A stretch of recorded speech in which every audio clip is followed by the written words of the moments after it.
pues tenemos que era un órgano que se integraba de forma tripartita, es decir, había representantes del trabajo, representantes de gobierno y representantes de la parte patronal o del capital.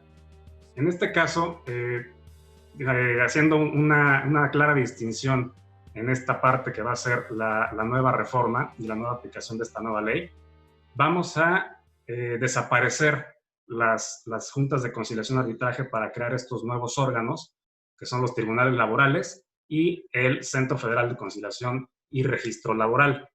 Estos son los nuevos órganos que tendrán que aplicar la nueva Ley Federal del Trabajo. Ahora bien, este principio de inmediación nos va a llevar a que todas las actuaciones que tenemos dentro de un juicio laboral van a llevarse a cabo ante un juez. Repito, no me dejarán mentir mis compañeros que han litigado en materia laboral. Muy pocas veces, al momento de desahogar una audiencia, se tenía integrada la junta de forma completa. Es decir, casi siempre llegabas a una audiencia y lo que pasaba era que pues, tú desahogabas tu audiencia ante el secretario, ¿sí? Muy pocas veces se encontraban presentes los representantes de trabajadores, muy pocas veces se encontraban los de representantes de la patronal, y pues en teoría todas las audiencias se desahogaban ante un secretario para después ya pasar con el presidente ejecutor cuando ya existiera un laudo, en dado caso, ¿no? Entonces este principio de mediación lo vamos a tener muy claro en el sentido de que pues ahora todo lo vamos a tener que actuar ante un juez, ¿sí? La oralidad, independientemente de que ya las juntas de conciliación desahogaban todas las audiencias de forma oral, en este caso, en esta nueva reforma, siento que el legislador quiso hacer un poquito más de énfasis para que también los abogados tengamos esa práctica de dejar escritos y dejar interrogatorios de lado, ¿no? Tenemos que aprender a interrogar, tenemos que aprender a hablar en una audiencia tal cual como si fuera una audiencia en materia penal o como las veíamos en la tele en Estados Unidos, ¿no? Bueno, este principio de oralidad y de inmediación son, considero que yo, los más importantes que van a regir este nuevo sistema de justicia laboral. Ahora bien, la celeridad y la continuidad siento que van un poquito más de la mano con la concentración. A final de cuentas, todo lo que vamos a ver ahorita es que vamos a tratar, el legislador trató de englobar todo el procedimiento lo más rápido posible para que se desahogue en los términos que supuestamente marca la ley.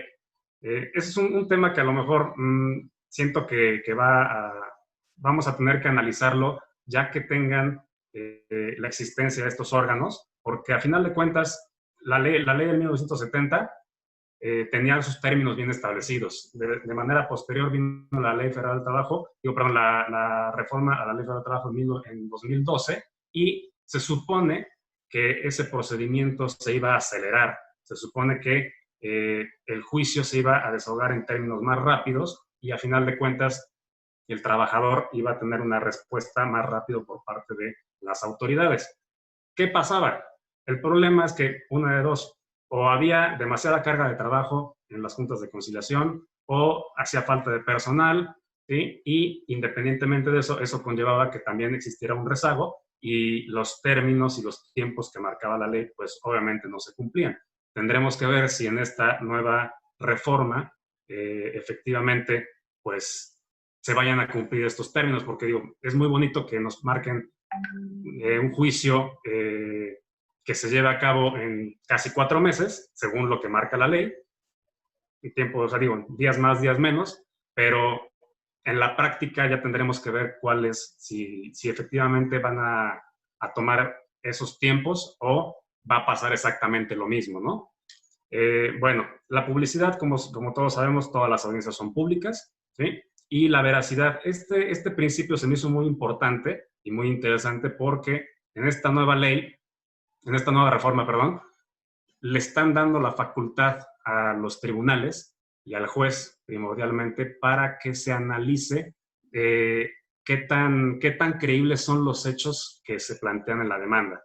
Es decir, estos análisis ya los podemos ver en algunos criterios jurisprudenciales, en donde la Suprema Corte había establecido que Un trabajador, por ejemplo, no puede estar laborando 16 horas diarias durante 7 días a la semana y durante 5 años. Es totalmente fuera de la realidad, ¿no? Tiene que tener un descanso.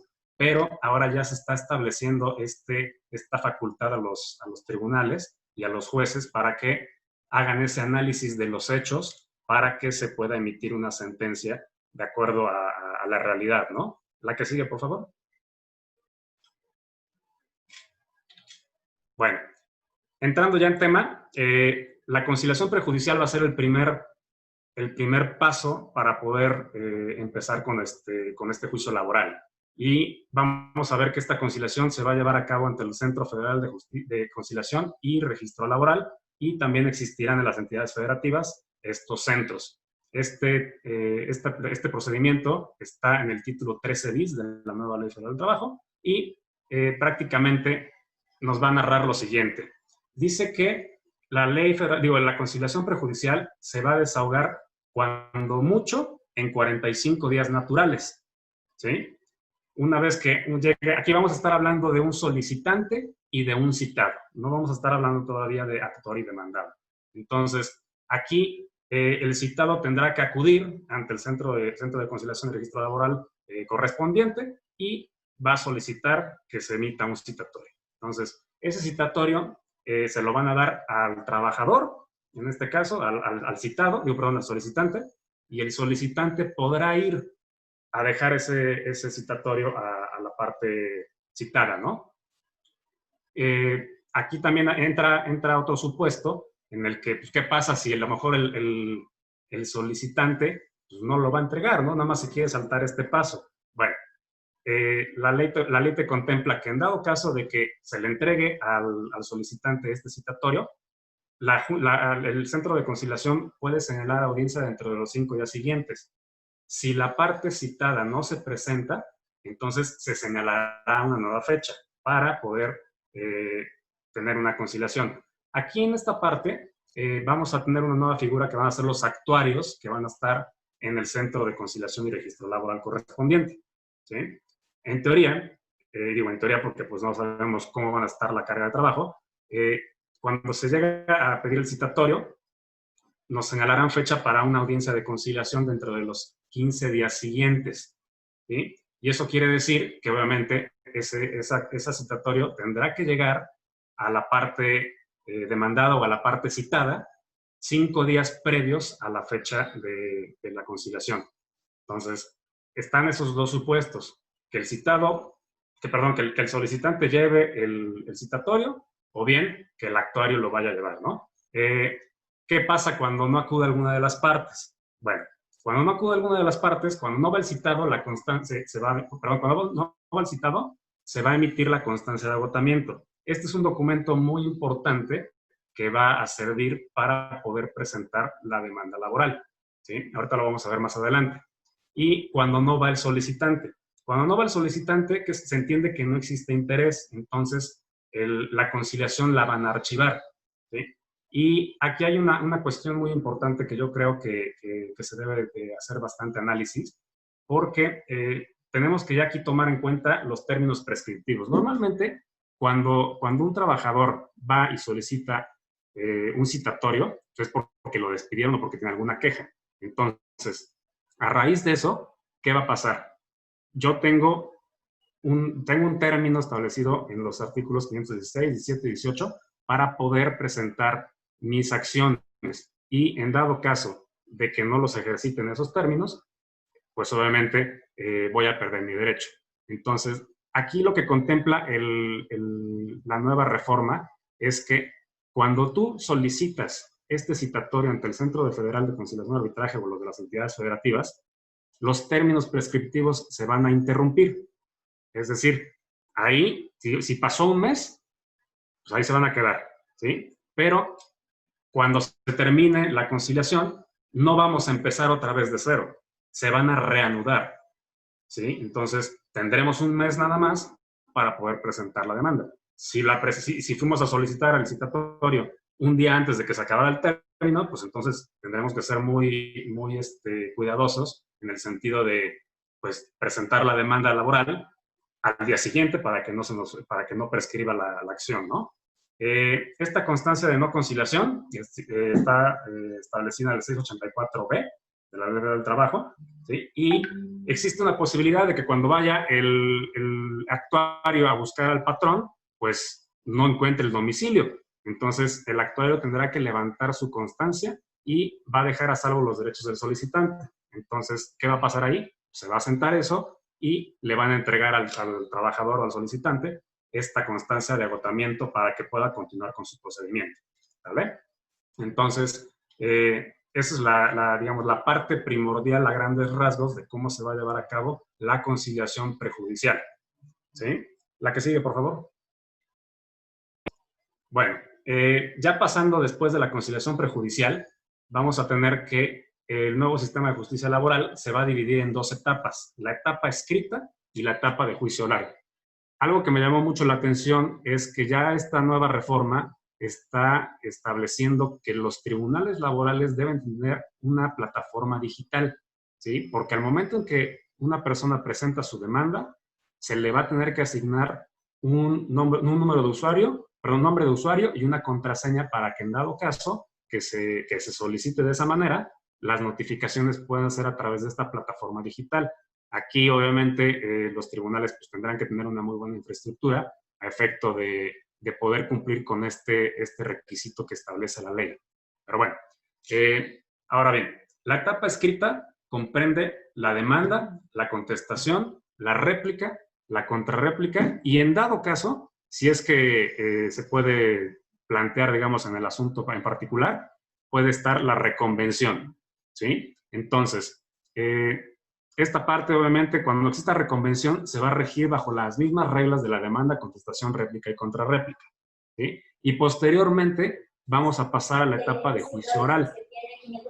¿Sí? Perdón, alguien tiene un micrófono abierto. Bueno, seguimos. Va a llevar al vecino y va a llevar al amigo, va a llevar al niño y va a llevar al hermano. Porque lo que dice es... Gracias. Perdón. Y de ahí vamos a pasar a la etapa de juicio oral, ¿sí? En donde vamos a tener una audiencia preliminar y una audiencia de juicio, ¿sí? La que sigue, por favor.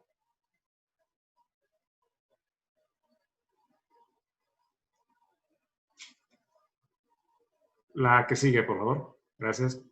Bueno, ya pasando a la etapa escrita, en la demanda, la ley ahora es muy clara en este sentido. La ley establece que la demanda tiene que estar muy bien planteada y los hechos tienen que ser muy claros, porque ahora ya no va a existir una audiencia de conciliación, demanda de excepciones y después ofrecimiento de admisión de pruebas, o en su caso, cuando eran los juicios anteriores a 2012, que era conciliación, demanda de excepciones, ofrecimiento de admisión de pruebas. Ya no va a existir esta etapa, ¿sí? Lo que vamos a tener aquí es que se va a tener que presentar la demanda y va a tener que ser muy clara en sus hechos, ¿sí? Se tiene que acompañar con las pruebas que se van a exhibir, ¿sí? Y de manera aunado a eso, se tiene que acompañar esta constancia de agotamiento de la conciliación. ¿Qué va a pasar si tú presentas tu demanda y tus pruebas y pues no presentas esta constancia de agotamiento? Bueno, pues entonces el tribunal va a decir, no, me falta la constancia, tengo que remitir el expediente o remitir a las partes a la etapa de conciliación prejudicial. No vamos a poder avanzar en el procedimiento laboral, en el juicio ordinario, si no tenemos esta etapa concluida, ¿sí? ¿Qué pasa si la perdemos? Digo, probablemente podamos solicitar dentro de las pruebas un informe por parte del Centro de Registro Laboral, Centro de Conciliación y Registro Laboral, o bien, pues, esperar a que nos vuelvan a mandar a esa etapa, ¿no? Digo, ya es ahí a lo mejor un cuidado que tenga que tener cada abogado sobre los documentos que tenga que acompañar a su demanda. Esta nueva ley, y esta nueva reforma, perdón, va a establecer que si la demanda no es regular, es decir, si encuentra acciones contradictorias o que le falten datos, ¿sí? El tribunal debe hacer un acuerdo de prevención. Eso, pues, siempre se ha contemplado. Sin embargo, en pocas juntas de la República lo hacían efectivo. Había veces que sí, había veces que no. A mí, la verdad, me tocaron en muy pocos lados que sí hacen efectivo este acuerdo de prevención, cuando era notoriamente claro, la verdad. Digo, esto igual viene a raíz de un problema de carga de trabajo, ¿no? Pero bueno, ¿qué va a pasar si no damos cumplimiento a este acuerdo de prevención? Aquí el tribunal puede hacer ejercicio de la suplencia en la demanda, es decir, dependiendo las pruebas que tú vayas a aportar, y el tribunal va a agarrar y va a decir, ¿sabes qué? Pues yo siento que te faltó reclamar horas extras, ¿no? Estás reclamando, estás poniendo que tienes un horario extralegal, pero no estás reclamando horas extras. El tribunal va a tener la facultad de incorporar estas prestaciones de manera natural, porque son las que se deben de reclamar conforme a los hechos que se están planteando en la demanda. Ahora bien, aquí vamos a tener una figura que se llama el secretario instructor, y esta persona tendrá la facultad y el trabajo de hacer la admisión de la demanda, las prevenciones, en dado caso ordenar las notificaciones, dictar las providencias cautelares y deberá realizar el análisis de los hechos relevantes para precisar el debate probatorio. Esto quiere decir que este secretario instructor va a ser el encargado de plantear la litis dentro del presente juicio que se vaya a plantear, ¿no? Y es muy importante, repito, la parte de tener muy en claro los hechos de la demanda, porque de ahí va a partir que se puedan acreditar todas las acciones o, en dado caso, las excepciones, ¿sí? Este funcionario tendrá la función, perdón, valga la redundancia, del acopio de información, es decir, él va a decir, bueno, me está pidiendo informes, hay que mandar informes. Esta es la prueba estas pruebas se van a admitir, estas pruebas se tienen que preparar para efecto de la audiencia de juicio y podrá desechar las pruebas que sean ociosas porque no tengan relación con la litis o porque quieran probar hechos que ya están confesados o que no son controvertidos, ¿sí? Entonces, este secretario instructor pues va a tener esa función. La que sigue, por favor. Ahora bien, viene la etapa de contestación. Una vez que, perdón, antes de la etapa de contestación, una vez que se presenta la demanda, la ley establece que dentro de las 24 horas siguientes se va a tener que hacer el acuerdo de erradicación y dentro de los 5 días siguientes vamos a tener que emplazar a la parte demandada. O sea, eso en la práctica realmente, pues yo nunca lo he visto. Es muy sui generis en dado caso de que la Junta de Conciliación sea muy pequeña. Me tocó en Orizaba, que la Junta la verdad es que es muy pequeña y tiene muy pocos asuntos. Y cuando señalaban nueva fecha, pues ahí sí te señalaban cada 10 días, ¿no? Pero bueno, en ciudades grandes que tienen mucho trabajo, mucha carga de trabajo, esto pues, prácticamente era imposible, ¿no? Ya veremos si los tribunales laborales tengan esta facultad de tener muchos funcionarios o mucho personal y pues que hagan su trabajo en los términos que marca la ley, ¿no?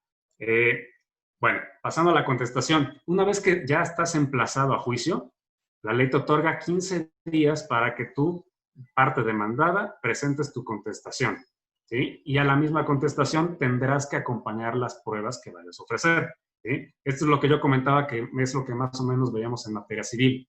Y en materia laboral realmente, pues no. Ahorita con el procedimiento de 2012 para acá, antes del 2019 esta reforma, pues presentabas primero tu demanda, contestación y señalaban una nueva fecha para la audiencia de ofrecimiento de admisión de pruebas. Ahora no.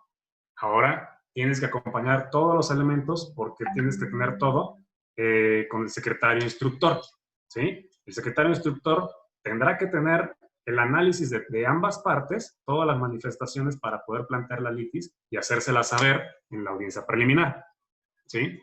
De igual forma, la ley te establece que la contestación debe ser de manera pormenorizada, ¿sí? Aquí ya te está diciendo que tienes que ser muy claro como parte demandada para dar contestación.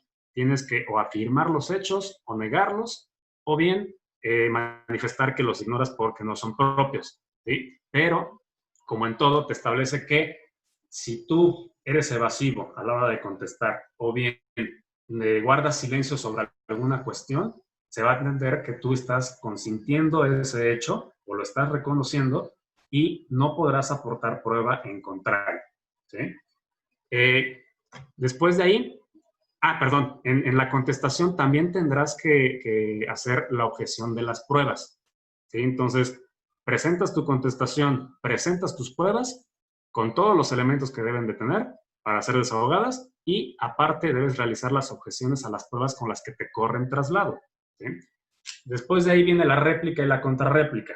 Una vez que das contestación, se le va a notificar a la parte actora y la parte actora tendrá 8 días para realizar su réplica.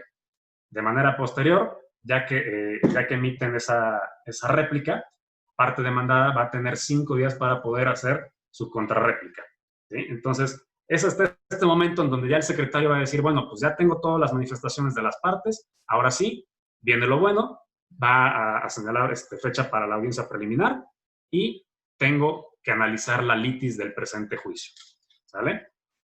Aquí es donde se va a poner, donde se va a ver manifiesto el principio de concentración. La que sigue, por favor. Gracias. Ahora bien, después de la etapa escrita, el tribunal tendrá que señalar dentro de los 10 días siguientes fecha para la audiencia preliminar. Y esta audiencia es prácticamente para ir a escuchar qué es lo que pasó con todas sus manifestaciones, ¿sí? Aquí se va a depurar el procedimiento, va a resolver excepciones dilatorias, va a establecer los hechos no controvertidos, va a admitir o desechar las pruebas, va a citar para la audiencia de juicio y en dado caso va a resolver el recurso de reconsideración. Esta no es una nueva figura que se está contemplando en la nueva reforma.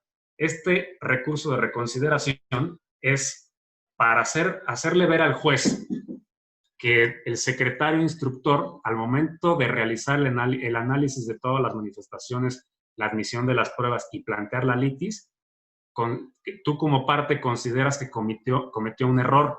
Entonces, de manera oral, tendrás que solicitarle al juez en turno que abra un incidente de reconsideración y tendrás que hacer valer cuáles son las manifestaciones que tú consideras que hicieron mal al momento de hacer el acuerdo de toda la etapa pasada, de la etapa escrita, ¿sí? Y el juez tendrá que resolver en esa misma audiencia si procede o no procede, ¿sí? Hasta ahí, digamos, es cuando ya la litis queda planteada 100%. Si no haces valer este recurso de reconsideración en esta etapa, la ley ya no te contempla otro momento para poder hacerlo valer. Es decir, es ahorita o nunca, ¿vale? Entonces, pasamos, por favor, a la siguiente, que es la audiencia de juicio. Ahora bien, la audiencia de juicio, y esta es la parte donde se va a poner bueno, yo creo, todo este debate, porque aquí es donde se van a desahogar todas las pruebas que se encuentren preparadas al momento de esa audiencia. Antes, cuando ya sea en el procedimiento de la Ley Federal del Trabajo de 1970 o bien en la Ley Federal del Trabajo de 2012, se señalaban fechas para cada una de las pruebas ofrecidas por las partes.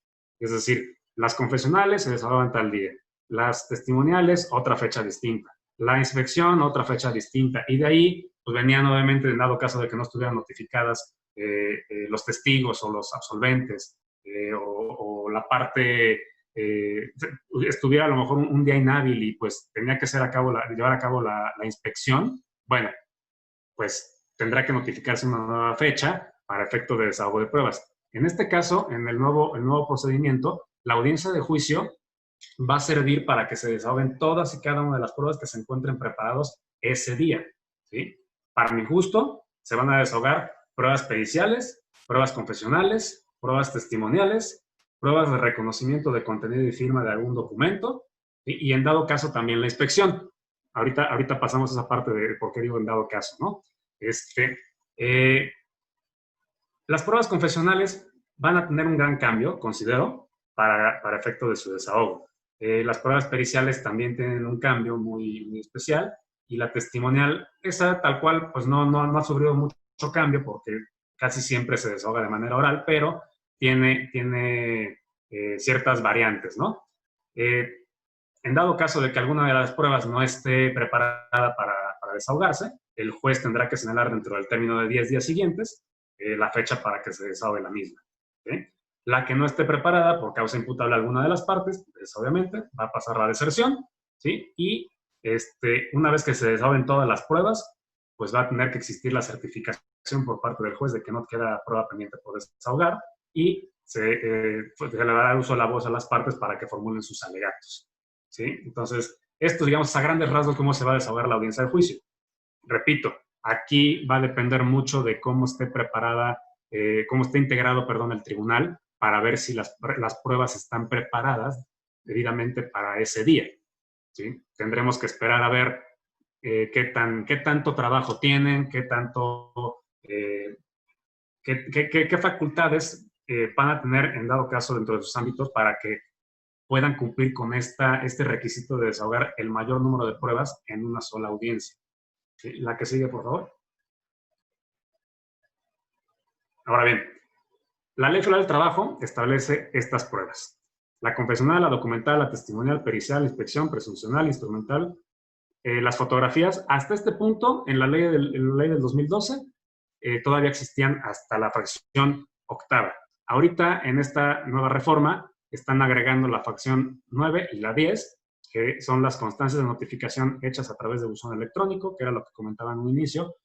Obviamente, pues estas tendrán que, primero tendrá que existir esta plataforma digital para que puedan tener validez, y en dado caso, los recibos de nómina, que ya también esos ya los estamos ocupando, con sello digital, pues ya se hace el cotejo y compulsa, o se solicita el informe a las autoridades correspondientes para que se acredite que esos documentos, esos recibos digitales son precisamente reales, ¿no? Que no tienen ninguna alteración.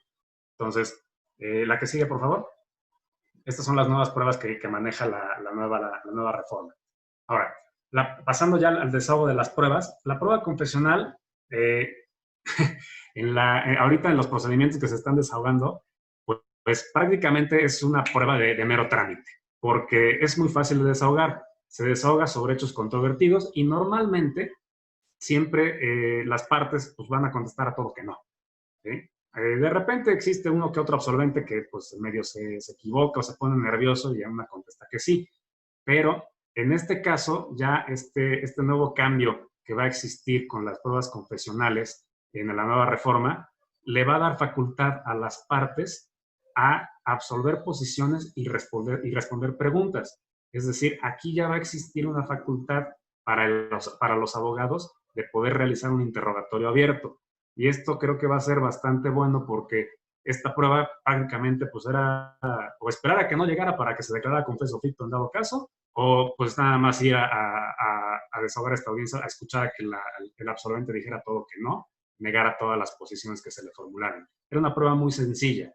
Ahora yo creo que va a tener un poquito de dificultad porque las partes o los absolventes van a tener que tener conocimiento de todos los hechos de la demanda o de todos los hechos de la contestación, ¿sí? Este interrogatorio abierto obviamente tendrá que seguir las mismas reglas de que tendrá que ser sobre hechos controvertidos, pero ya es un interrogatorio abierto, ya no es una lista de posiciones, ¿sí?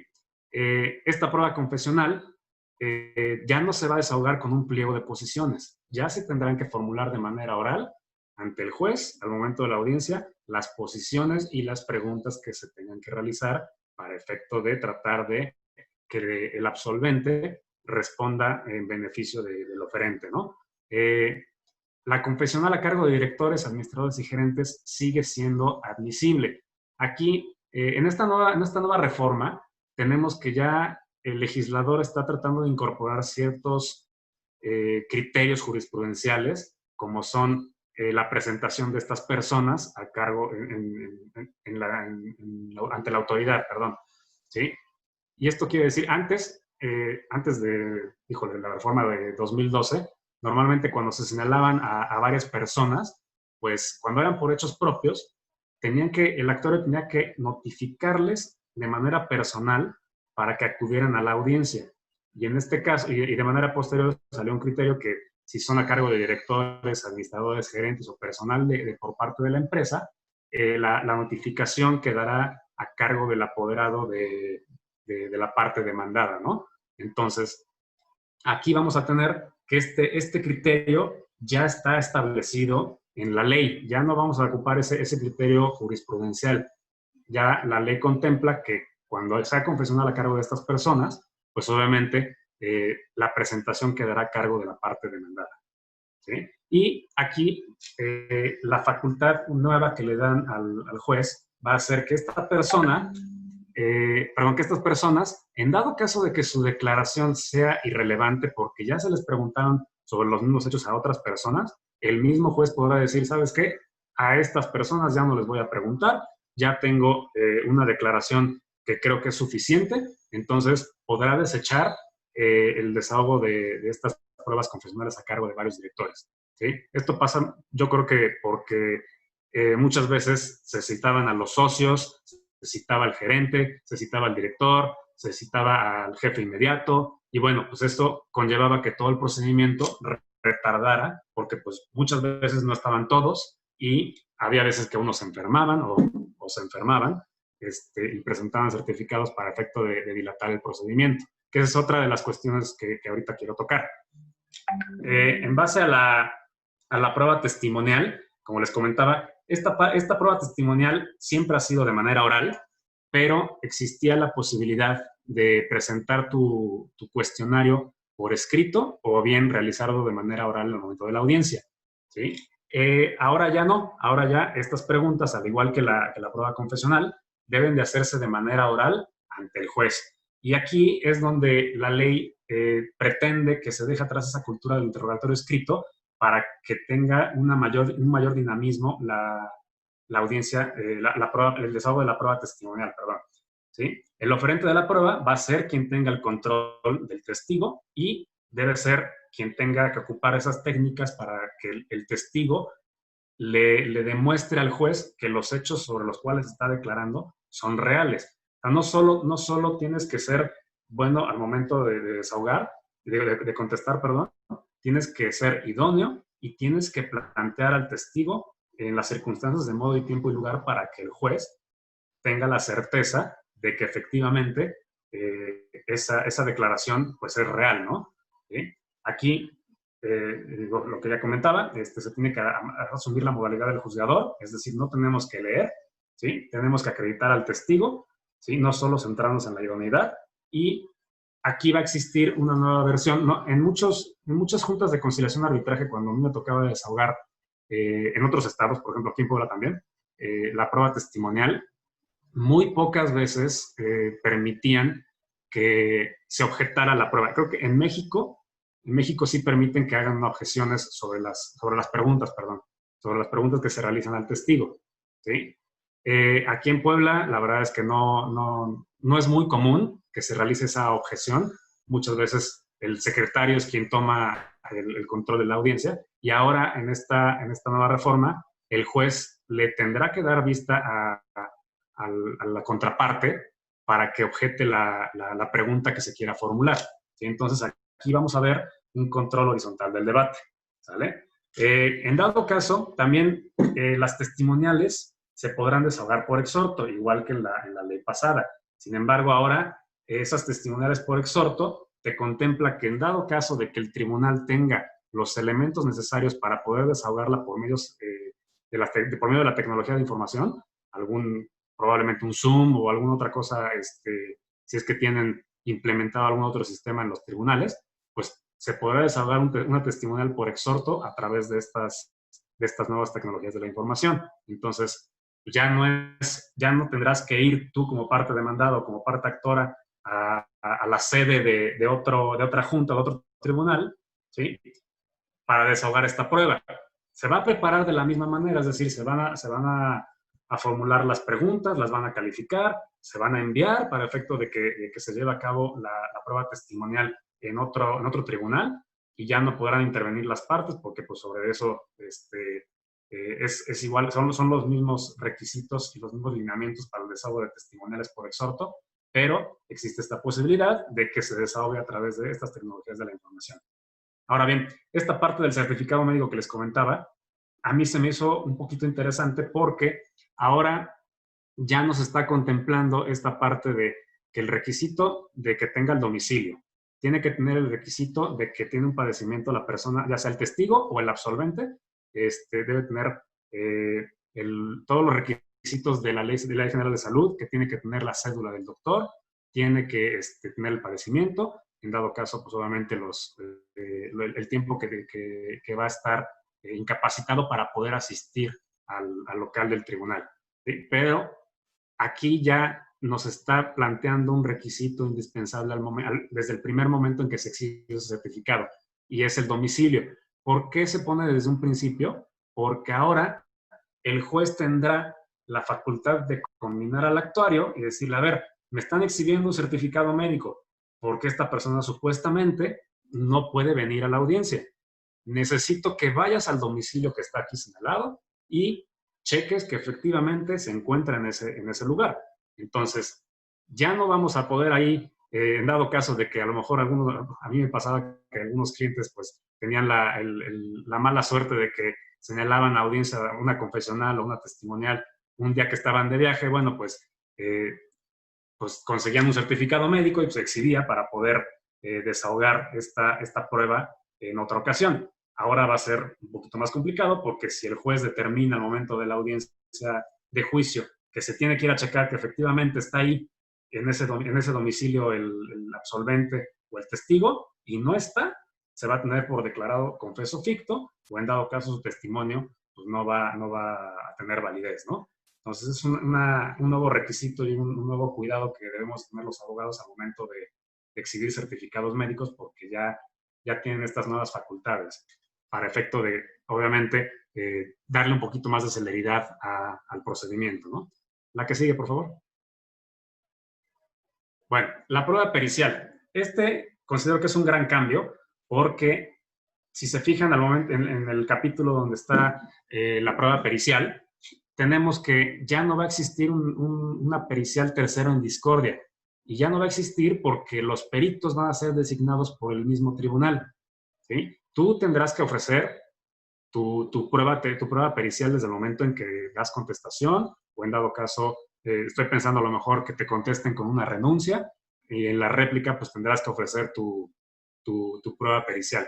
Pero aquí ya quien va a designar a los peritos va a ser el tribunal. Ya no tendremos la facultad de decir, ¿sabes qué? Pues yo voy a presentar a tal perito y voy a platicar con él para que me haga el dictamen como yo quiero, ¿no? Eso ya no va a existir porque solo va a existir un dictamen, ¿sí? Ya sea un perito en caligrafía o en grafoscopía y en dado caso otro perito en dactiloscopía, dependiendo, ahora sí que la cantidad de personal que pueda llegar a tener la fiscalía en su momento, ¿no?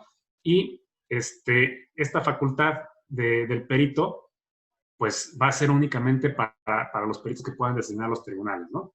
¿Qué va a pasar con los peritos? Bueno, los peritos sí pueden seguir compareciendo a las audiencias, ¿sí? Pero únicamente van a comparecer como asesores de las partes que ofrecen la prueba pericial.